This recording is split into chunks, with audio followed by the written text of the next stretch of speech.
the Nintendo GameCube, a system known for its quality first-party titles, but not very well known for its ROM hacks. So in this video, we're going to look at a bunch of GameCube ROM hacks, and we're going to display some that you might have not heard of, but really should try.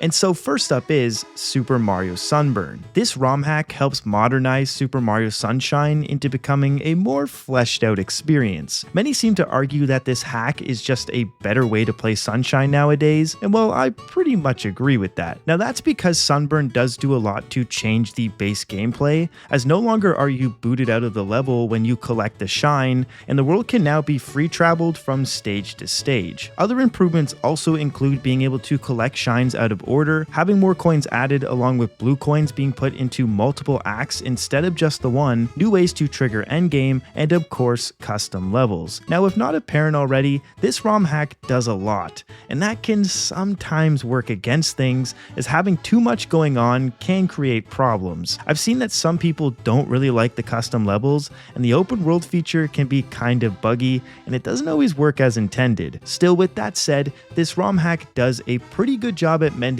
all of its features together into one and creating a gameplay loop that feels pretty natural. Pokémon XG Next Gen is one of the most popular ROM hacks for the GameCube, and that's not without reason. It's basically a mod that is targeted towards more avid Pokémon fans who enjoyed Gale of Darkness but wanted more from the game itself. Next Gen meets this need by updating and expanding a lot of modern Pokémon features into the game, while also tweaking the difficulty to offer up more of a challenge. On top of these improvements, there are also now over 100 Shadow Pokémon, 50 unique Shadow type moves added, and 75 additional Pokémon that you're able to encounter out in the wild. There are so many tweaks and enhancements to this ROM hack that it would probably need its own entire video, but as seen on the screen here, you can kind of get a picture of what this mod is putting out on the table. A lot of things have changed for the better, and I could definitely see some people making the argument that this game is the new definitive way to play. But of course, nothing is perfect, and I do feel obligated to mention what seems to be the biggest downside that many have with this game, and that is the previously mentioned difficulty. I never got into the later game for this mod, so I can't speak to it myself, but many online felt the leveling system got a little extreme, and it required them to grind out levels to keep their Pokemon up to speed, and that can sometimes take away from the fun. Other than that though, I haven't really heard many other bad things, and that says a lot because normally Pokemon ROM hacks seem to be kinda divisive. Overall, it's a really good hack, especially if you like Pokemon.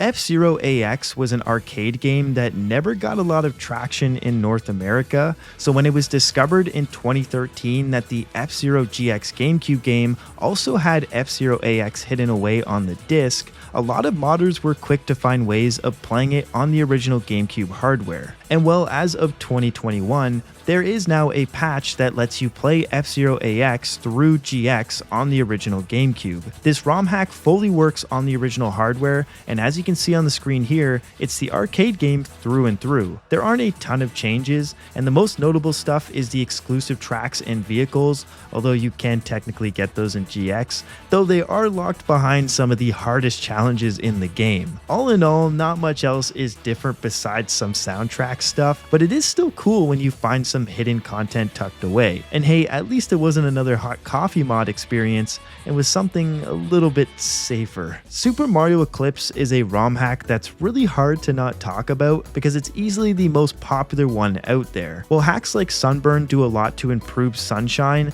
Eclipse has taken the crown when it comes to Sunshine ROM hacks. It adds 120 brand new shines, 3 new playable characters, new movement mechanics, new and remixed boss fights, a new soundtrack, and a brand new story with hand-animated cutscenes. If it isn't clear, this hack is insane. It adds so much content with so much quality behind it, this could pass as a long-lost DLC or even an official Nintendo game. There's even stuff like post-game content along with restoration levels from the E3 and Space World events back in 2001 that have now been remastered and snuck into the game, which is really crazy. I have a really hard time conveying how crazy this ROM hack is, and I truly think it's one that if someone has never played any kind of ROM hack before, this is a really good place to start. start. Everything from the presentation to the new movement mechanics like long jumping do an excellent job at making an old game feel fresh, and that's a really hard thing to do. I'd say Eclipse succeeds in being an amazing fan game, and it also does a decent job at being the ultimate version of Sunshine. All around, it's an awesome ROM hack, and yeah, it's probably my favorite in this video. Wind Waker Rewritten is a more uncommon hack, but I still feel it's worth bringing up. Released just a few years ago, it's a hack that changes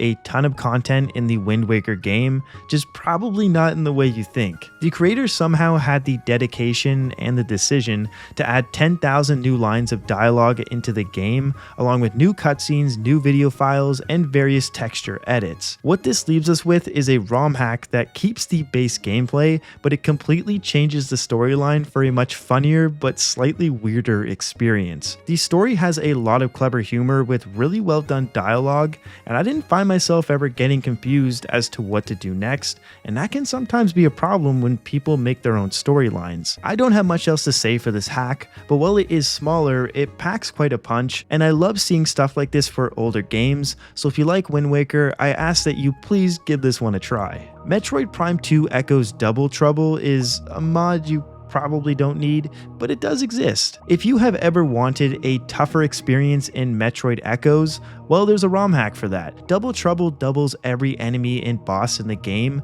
which means it's really freaking hard. It's one of those hacks that a few people will find enjoyment with, and for others, probably pain. Still, I had to mention it because it's a fun idea, and maybe there is someone out there far away who does actually want to play this. Mario's Mansion is exactly what it sounds like. It's just a Luigi's Mansion reskin. It updates the title screen, voice clips, player models, and even stuff like the painting. It's a funny little mod, and while it doesn't add really much of anything besides Mario, it's a cool little gimmick. Not much else to be said for this one, but hey, I liked it, so felt it was worth shouting out. Super Smash Bros. Akaneia is a ROM hack that I feel gets a little overlooked nowadays. It's a hack for Melee that keeps the original gameplay, instead opting to add additional content. Now, this content is stuff like new characters and stages, but it also includes additional game modes, cosmetics, extras, and even online support through Slippy. The game has a ton of variety and is still being updated to this day, so with time, I see this hack becoming more and more prevalent and especially popular. Now, of course, hardcore Melee fans will critique this mod for having some imbalance between newer characters, but I say if that's the biggest con with this mod,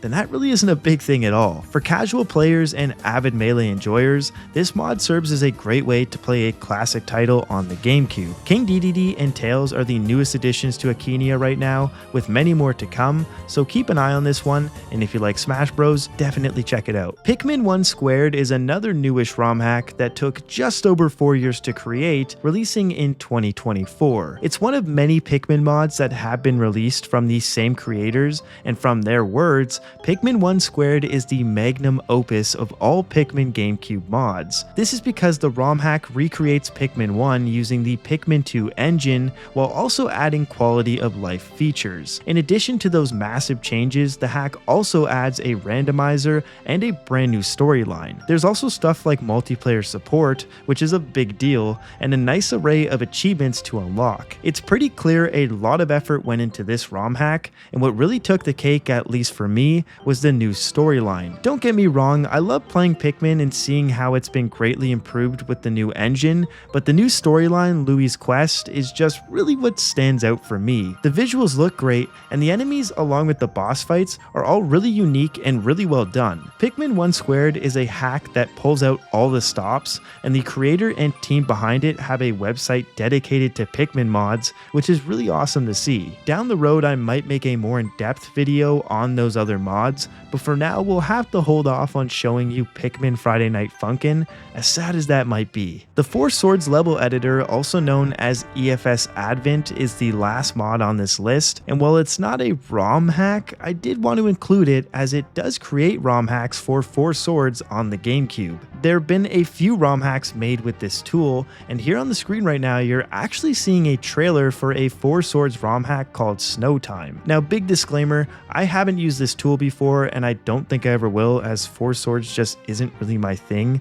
but I still think this level editor should be mentioned because it's pretty damn cool. This is a tool to keep in the back of your mind in case you ever want to make your own Four Swords ROM hack, because you never know, maybe one day you'll wake up and you'll want to make a Four Swords level. Who knows? And well, that is some of the most notable GameCube ROM hacks released to date. It's always hard to pick out the best ROM hacks to display and show off, as I'm always trying to sprinkle in some less common stuff, but of course, I've probably missed something, so if you have any recommendations or thoughts on the games shown, please do let me know them down in the comments, as I always enjoy reading through your comments and what other people have to say. Also, little side note, I did just get back recently from a trip to Nevada and California, which was a lot of fun, and I got to see the Fallout exhibit that was going on at the Atomic Museum in Vegas, which was really cool. That trip did cause some busyness in my schedule and it kind of threw things around for me, but I'm slowly getting back on the workhorse, and I have a few videos coming down the pipeline, hopefully soonish, fingers crossed. As always, I want to say thank you so much for watching. I really appreciate you for taking the time to view my video, and I want to ask that you please subscribe if you like the kind of content that I make. Anyways, I'm just going to cut it there, and I just want to say that I hope you have a great day or night. Take care, stay safe, and I will see you very, very soon.